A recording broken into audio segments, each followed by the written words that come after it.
भारतीय वैज्ञानिकों के अनुसार 2023 में चंद्रयान-3 का लैंडिंग स्थल लगभग 3.5 अरब वर्ष पुराना है।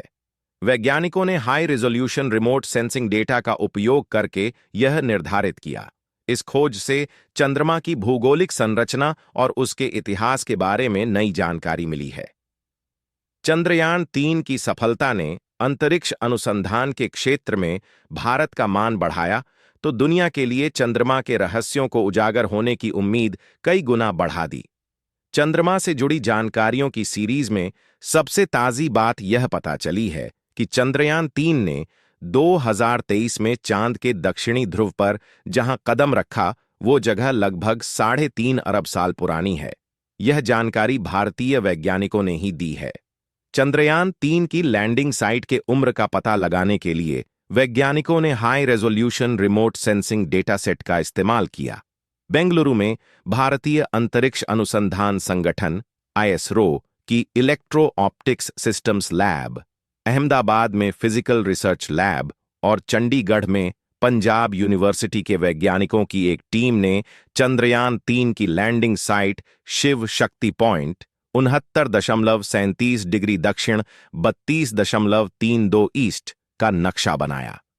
साइंस डायरेक्ट जर्नल में प्रकाशित एक पेपर में टीम ने कहा, भूगर्भीय नक्शा लैंडिंग क्षेत्र के भीतर 3 अलग अलग प्रकार के भूभागों का स्थानिक वितरण दिखाता है।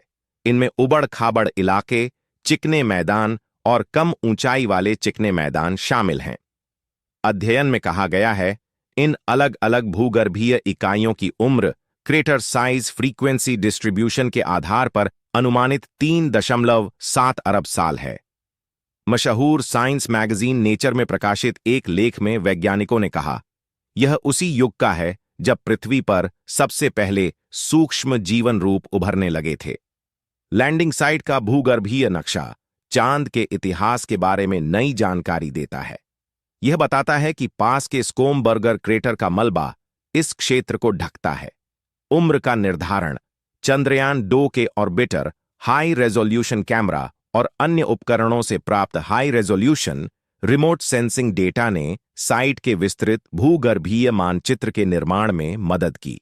क्रेटर साइज फ्रीक्वेंसी डिस्ट्रीब्यूशन विधि का उपयोग करके इसरो, फिजिकल रिसर्च लेबोरेटरी और पंजाब यूनिवर्सिटी के शोधकर्ताओं ने इस क्षेत्र के प्राचीन मूल का निर्धारण करके इसे आर्कियन ईओनन से जोड़ा, जो पृथ्वी पर एक ऐसा काल था जब पहला सूक्ष्म जीवी जीवन उभरा था।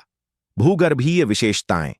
भूगर्भीय मानचित्र ने लैंडिंग स्थल पर 3 अलग अलग प्रकार के भूभागों की पहचान की। हाई रिलीफ रगेड टेरेन, ऊंची और असमान सतहें जो प्राचीन प्रभावों का संकेत देती हैं, मतलब पहले यहां उल्कापिंड वगैरह गिरे होंगे। स्मूथ प्लेन्स, संभवतः लावा के प्रवाह या आसपास के प्रभावों से निकले मलबे से बने हैं, जो एक चापलूसी और कम क्रेटर वाली सतह प्रदान करते हैं।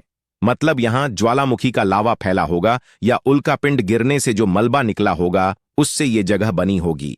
लो रिलीफ स्मूथ प्लेन्स थोड़ी छोटी सतहों का प्रतिनिधित्व करता है जिन्हें छोटे प्रभावों और अंतरिक्ष अपक्षय द्वारा नया रूप दिया गया है। मतलब यहां छोटे मोटे उल्कापिंड वगैरह गिरने से और अंतरिक्ष के मौसम के असर से सतह बदल गई है।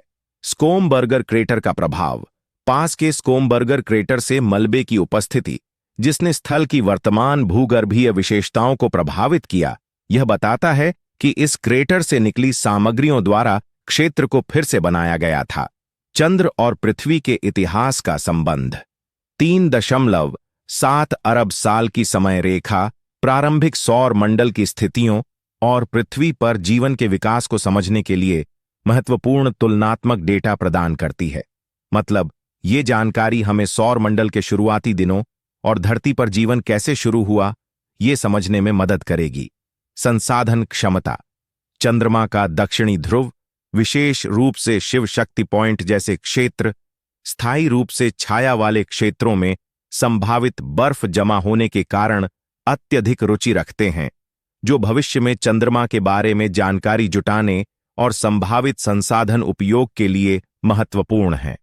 मतलब यहां पानी की बर्फ मिल सकती है, जो आगे चलकर चांद पर रहने के लिए काम आ सकती है।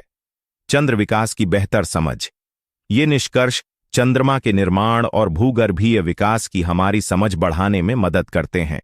मतलब हमें चांद कैसे बना, उस पर क्या क्या गिरा और उसकी सतह कैसे बदली, ये सब समझने में मदद मिलेगी। चंद्रयान-3 के निष्कर्ष न केवल स्पेस टेक्नोलॉजी में भारत की क्षमता की पुष्टि करते हैं, बल्कि अंतरिक्ष अन्वेषण में वैश्विक प्रयासों में भी योगदान करते हैं।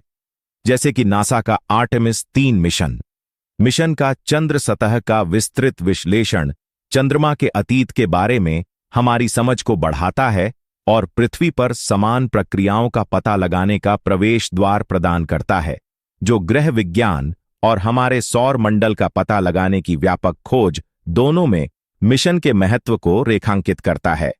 लैंडिंग साइट की संरचना में स्कॉम्बर्गर क्रेटर का मलबा भी शामिल है, जो शिव शक्ति पॉइंट के लगभग 140 किलोमीटर दक्षिण पूर्व में स्थित है। 24 किलोमीटर चौड़ा क्रेटर स्कॉम्बर्गर संभवतः अपने निर्माण के दौरान इस क्षेत्र में सामग्री का पुनर्वितरण करता है, जो चंद्रमा के बमबारी इतिहास के बारे में सुराग प्रदान करता है। चांद का दक्षिणी ध्रुव दुनिया भर की अंतरिक्ष एजेंसियों के लिए एक रणनीतिक केंद्र है। ऐसा इसलिए है क्योंकि यहां हमेशा अंधेरे में रहने वाले इलाके PSRs हैं। इन इलाकों में पानी की बर्फ हो सकती है। चंद्रयान-3 की खोजें नासा के आर्टेमिस 3 मिशन 2026 में लॉन्च होने वाला के साथ मेल खाती है, जिसका लक्ष्य पास में अंतरिक्ष यात्रियों को उतारना है। इसरो के प्रज्ञान रोवर, जो चंद्रयान-3 का हिस्सा है, ने पहले इस क्षेत्र में सल्फर और अन्य वाष्पशील पदार्थों का पता लगाया था, जो इसके वैज्ञानिक मूल्य को रेखांकित करता है।